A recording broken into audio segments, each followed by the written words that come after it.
그래서 여호수아가 이스라엘 자손에게 이렇게 말하였다. 당신들은 어느 때까지 주 당신들 조상의 하나님이 당신들에게 주신 땅을 차지하러 가기를 미루겠소. 아멘. 하나님 말씀입니다. 여호수아와 이스라엘 백성들이 요단강을 건너서 여호수아 여리고성, 그리고 아이성, 그리고 길갈에까지 이렇게 길갈과 이렇게 쭉 차례대로 있게 되는데요. 길갈, 그다음에 여리고, 그리고 아이성 이렇게 가게 되는데 이게 긴 이스라엘의 지형상으로는 중부 지역에 해당되는 곳입니다. 중부 지역으로 들어가서 북부 쪽을 점령하고 그리고 남부 쪽을 점령하고 이렇게 점령을 쭉 해 가는데 이제 여러 그렇게 전쟁을 치르면서 땅을 분배하기도 했지만 이제 마지막에 남은 7지파가 있습니다. 그리고 그 7지파에게 너희들이 나아가서 그림을 그려와라. 너희들이 얻고 싶은 땅에 그림을 이렇게 그려오면 지파의 사람 수별로 형편대로 그림을 그려오면 그러면 하나님 앞에서 그 그림을 제비를 뽑아서 7부분으로 나눠서 제비를 뽑아서 나눠주겠다 라는 거 이야기하는 부분의 서두입니다. 너희들이 언제까지 이것을 지금 미루고 있겠느냐. 하나님께서 이미 주신 것에 대해서 너희들이 그것을 소유하지 못하고 그냥 내게 이게 언젠가는 주어지겠지라고 생각하고만 있겠느냐. 얼른 가서 하나님의 뜻대로 그것을 소유해라, 점령해라. 이렇게 도전하고 있는 부분에 여호수아가 한 말입니다. 근데 이것이 하나님께서 우리에게 믿음으로 주시고 그 믿음으로 주신 것에 대한 우리의 삶에 주님께서 도전하시는 말씀이라고 오늘 우리가 같이 붙잡고 우리가 이번 한 주 계속 묵상하듯이 기쁨을 주님께서 이미 주셨는데 주님의 뜻대로 우리가 나아가면 분명히 큰 기쁨이 있을 텐데 그 기쁨을 이루는 곳까지 우리가 가지 못하게 되는 중요한 요소로 두려움이 있더라. 그것을 넘게 하도록 하나님께서 하시는 말씀을 너 지금 당장 가보지 않겠느냐, 시도해보지 않겠느냐, 그런 말씀으로 제게 적용하고 붙잡아지게 되었습니다. 첫 번째로 주목하고 같이 기도하고 싶은 것은 하나님께서 이미 주셨다라는 사실을 우리가 다시 한번 붙잡고 싶습니다. 3절 말씀에 그래서 여호수아가 이스라엘 자손에게 이렇게 말하였다. 당신들은 어느 때까지 주 당신들 조상의 하나님이 당신들에게 주신 땅을 차지하러 가기를 미루겠소. 이렇게 이야기하고 있어요. 여호수아가 땅을 분배받지 못한 이스라엘 백성들 지파들에게 말하기를 주 하나님께서 선조들에게 이 땅을 주시겠다고 말씀하시지 않았냐. 그 땅을 기억하고 그 땅을 우리에게 주시기로 하셨다는 사실을 계속 강조하는 것이죠. 이것은 우리 조상들에게 이미 주시기로 한 땅이다. 하나님께서 주시겠다는 것을 본인의 생각과 지금 형편으로 주저하지 말아라. 그 계획 때문에 얻기를 주저하는 것에 대해서 도전하고 있는 겁니다. 근데 왜 이렇게 주저하게 될까? 여러 이유들이 있겠지만 제게 문득 생각난 것은 더 좋은 것을 더 편한 길을 찾고 있기 때문이 아닐까 하는 생각을 하게 됐습니다.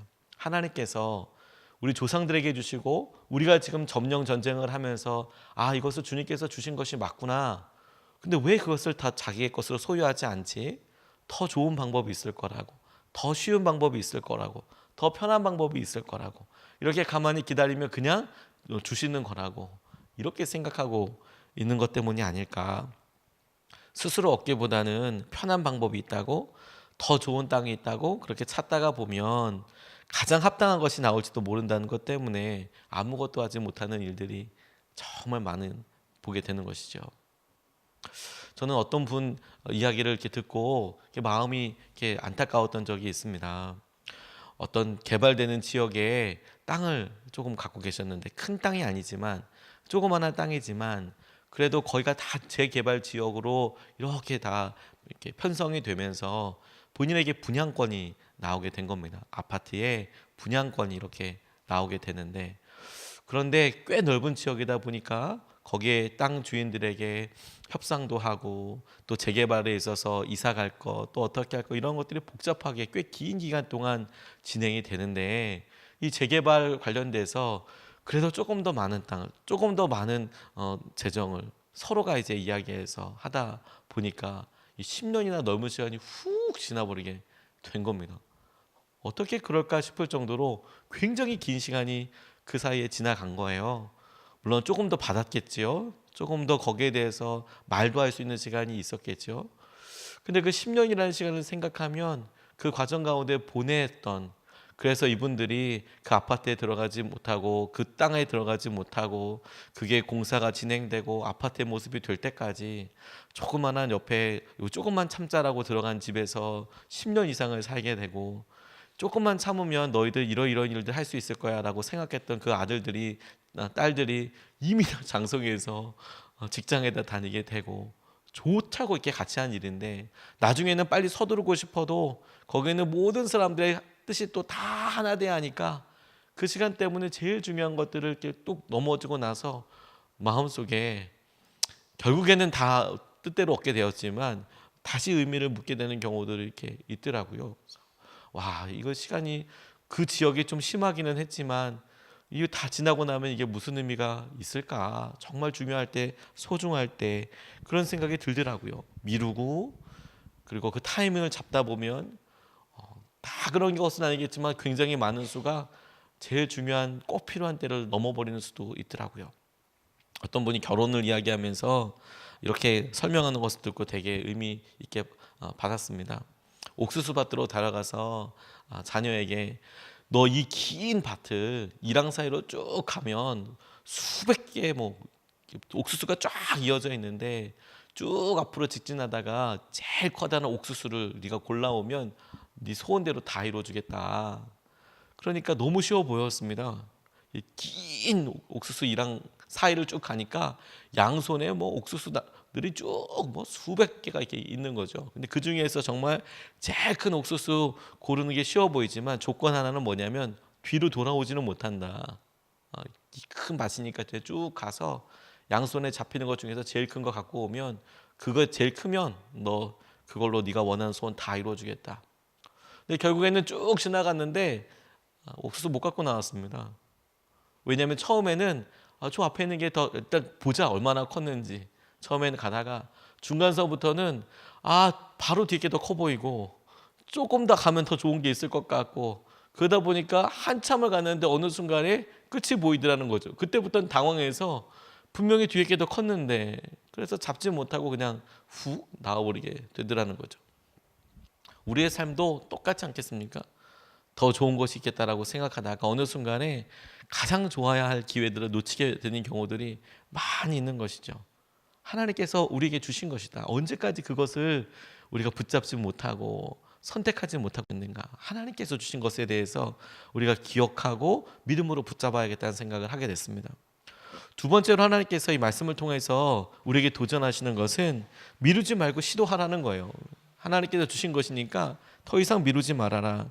3절 말씀에 그래서 여호수아가 이스라엘 자손에게 이렇게 말하였다. 당신들은 어느 때까지 주 당신들 조상의 하나님이 당신들에게 주신 땅을 차지하러 가기를 미루겠소? 라고 이렇게 이야기하고 도전하고 있는 것이죠. 다른 사람들이 얻은 것을 부러워하지 말고 미루지 말고 지금 시도해라. 얻으러 가라. 이렇게 말씀하고 계시는 겁니다. 시도하여서 실패한 사람들이 있습니다. 우리의 삶에도 있죠. 여러 번 시도했는데 안 된다, 안 되었다라고 이야기하는 사람이 있어서 되겠나 이렇게 이야기하시는 분들도 계시고요. 근데 실패하지 않은 사람들보다 비교할 수 없는 소중한 기회를 시도해서 실패한 사람이 갖고 있다는 것을 알고 계십니까? 똑같은 시간을 보냈을 때 시도해서 실패한 사람이 아무것도 하지 않은 사람보다 훨씬 더 나은 기회, 훨씬 더 나은 그런 가능성을 붙잡고 있다는 것이 가지고 있다는 겁니다. 왜냐하면 실패해 봤잖아요. 적어도 베드로가 물 위를 걸어오시는 주님을 만났습니다. 베드로만 만난 것은 아니고 온 제자들이 주님께서 저기 갈릴리 바다를 건너가 있으라는 말에 건너가고 있는데 새벽에 풍랑이 치고 누군지 모를 어둑어둑할 때에 바다 저쪽에서 어떤 사람이 이렇게 걸어오고 있는 것이죠. 밤바다 혹시 가보셨습니까? 칠흑같이 어두워서 아무것도 보이지 않습니다. 지금 우리가 생각하고 있는 도시의 바다, 멀미도 이런 걸 생각해서 엄청나게 막 그런 네온 사인들이 있고 빛나서 이렇게 건너 쪽이 잘 보이고 이런 거랑은 상관이 없고, 진짜 칠흑같이 어둡습니다. 깜깜하고 바다 쪽엔 정말 아무것도 보이지가 않습니다. 빛이 하나도 없으니까요. 굉장히 두려울 정도로 그렇게 깜깜합니다. 그런데 거기에 사람이 어둑어둑 보이기 시작하면 바다 한가운데서 그거 얼마나 무서웠을까요? 제자들이 다 같이 두려웠을 겁니다. 그런데 그렇게 말을 거니까 주님께서 두려워하지 말라고 당신이시라고 이렇게 말을 건네오셨습니다. 모두가 그 이야기를 듣고 말만 듣고 어떤 생각을 했는지는 모르겠지만 베드로는 전혀 다른 생각을 했습니다. 베드로가 자기들에게 말씀하시는 그 소리에 대해서 정말 주님이시거든 나를 글로 가게 해달라고 오라고 해주십시오. 바다를 걸어서 나로 그쪽으로 가게 해주십시오라고 그렇게 뜬금없이 이야기를 해요. 주님께서 베드로에게 오라 이리로 오라 라고 말씀하셨습니다. 베드로가 실제로 무리를 걸어서 주님 앞으로 나아가게 됩니다. 믿음의 여러 일들을 보았을 때 내게 그런 믿음을 주셔서 나로 일을 시도하게 해주시고 나로 주님 무리를 걷게 해주십시오 라는 용기가 우리에게 필요하겠죠. 그런데 우리는 이 이야기를 다 알죠. 그러다가 베드로가 풍랑을 바라보고 주님을 바라본 것이 아니라 풍랑을 바라보고 그냥 물에 쑥 빠져버리게 됩니다. 그가 빠지자마자 주님 나를 구해 주십시오 라고 이야기를 하는데 주님께서 그에게 찾아가셔서 믿음이 작은 자여 왜 의심하였느냐고 그를 일으켜 세워주십니다. 이런 모습을 보고 야 무리를 왜 걷어서 가만히 있으면 중간쯤 가는데 왜 굳이 그걸 걷겠다 해서 물에 빠지고 뭐 그렇게 험한 모습을 보여주나 이런 생각을 우리들은 하죠. 우리가 뭔가 시작하려고 할 때 믿음으로 뭔가 선포하려고 할 때 그냥 가만히 있자. 나만 가만히 있으면 적어도 중간은 간다. 험한 꼴은 보여주지 않는다. 이렇게 무너지고 쓰러지는 모습은 보이지 않는다. 그것 가지고 만족을 삼고 살아가는 분들이 계세요. 근데 여러분 그 가운데 그 장면에서 가장 실패한 사람은 베드로가 아닙니다. 어떻게 보면 가장 성공한 사람, 가장 놀라운 기회를 잡은 사람은 베드로밖에 없다는 사실을 기억해야 할 거예요. 실제로 성경에서 무리를 거뒀다는 사람은 예수님 빼고 베드로밖에 없습니다.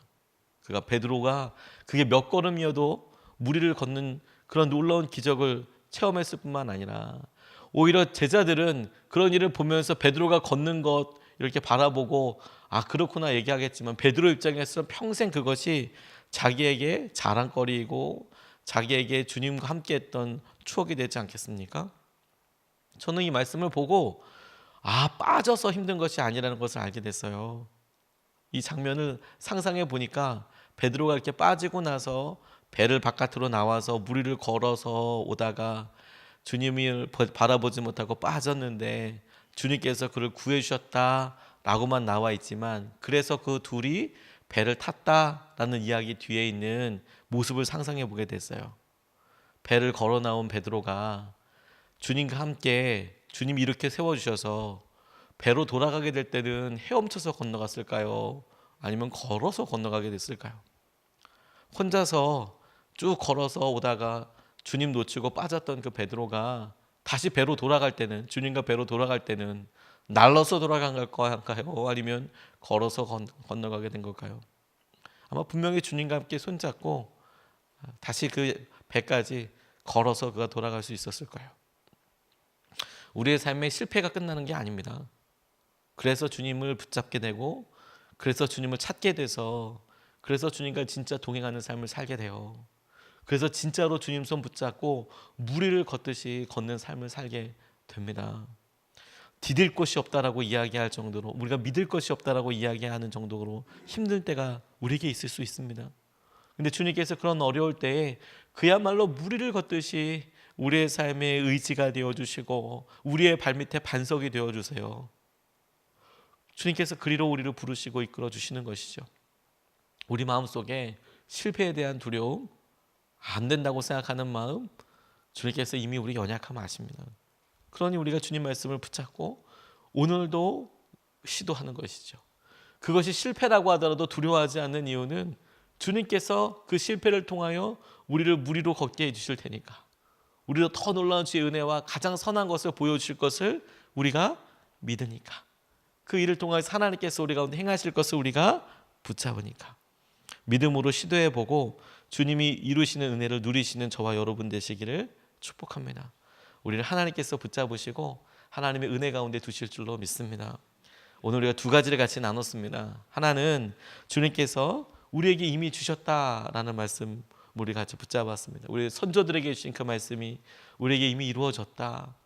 두 번째, 그러니까 우리가 미루지 말고 시도해야 할 것이다. 실패를 두려워하지 않고 뭐 더 선하고 더 합리적이고 이것이 아니라 하나님 지금 내게 주신 것이 가장 좋은 최선이고 가장 놀라운 은혜이고 하나님 우리가 순종하게 하셨을 때 이루게 하시는 것이 주님께서 주시는 충만함이 이미 우리에게 믿음의 고백과 도전을 통해서 이루어지게 될 것이다. 이것을 붙잡고 두 번 나눠서 같이 기도하겠습니다. 첫 번째 같이 기도하고 싶은 것은